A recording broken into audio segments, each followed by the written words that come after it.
Hello everybody, welcome back. This is Swati Gupta, chartered accountant. आज हम एक बहुत ही मस्त टॉपिक पे बात करने वाले हैं, that is compound financial instrument. जब भी हम IFRS और इंड AS को अप्लाई करते हैं तो किस तरीके से इसका बाइफर्गेशन किया जाता है, ये अभी आज इस वीडियो में क्लियर किया जाएगा।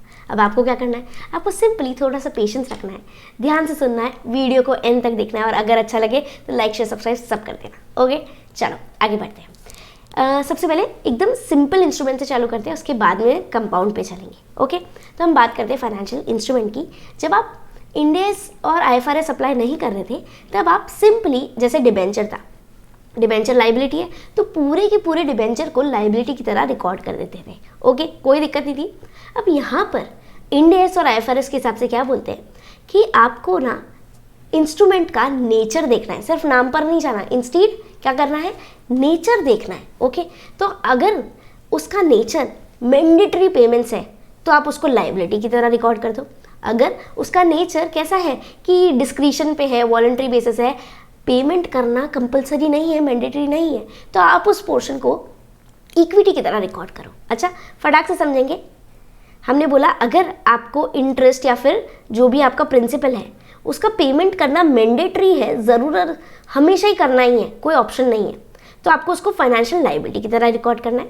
अगर आपको पेमेंट करना क्या है, डिस्क्रिशन है, वॉलंटरी है, मन मर्जी है, सरप्लस हो तो कर देना, आपकी मर्जी है, विलिंग पर है, वॉलंटरी है, मैंडेटरी नहीं है, तो आप क्या करेंगे, उसको इक्विटी इंस्ट्रूमेंट की तरह रिकॉर्ड करेंगे। ओके, अगर ये बात क्लियर होती है तो आप तैयार हो कंपाउंड फाइनेंशियल इंस्ट्रूमेंट को समझने के लिए। ओके, सिंपल सा है, थोड़ा सा पेशेंस रखना बस।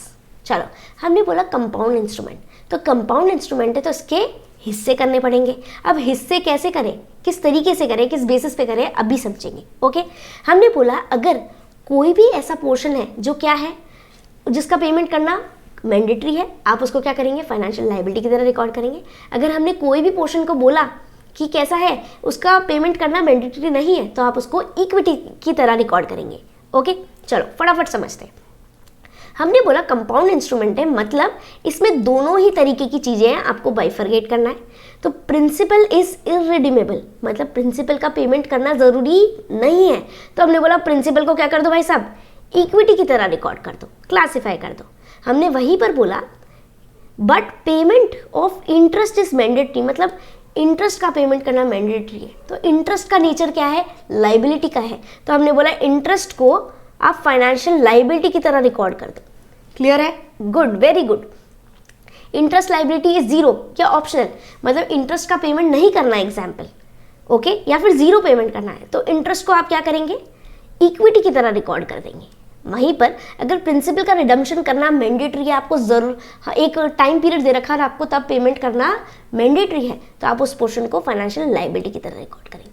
एकदम सिंपल सी बात है, बहुत कंफ्यूजिंग लगती है। इसके बेसिस पर मल्टीपल, बहुत सारे ICI एग्जाम के मॉड्यूल, एग्जाम्स में भी और मॉड्यूल्स में भी बहुत सारे एग्जाम्पल्स दे रखे हैं। ओके, तो कोशिश करो इसको समझने की, रिवाइज करने की। कोई भी तरीके का क्वेश्चन हो, सजेशन हो, तो आप कमेंट में हमें ज़रूर से बताएं।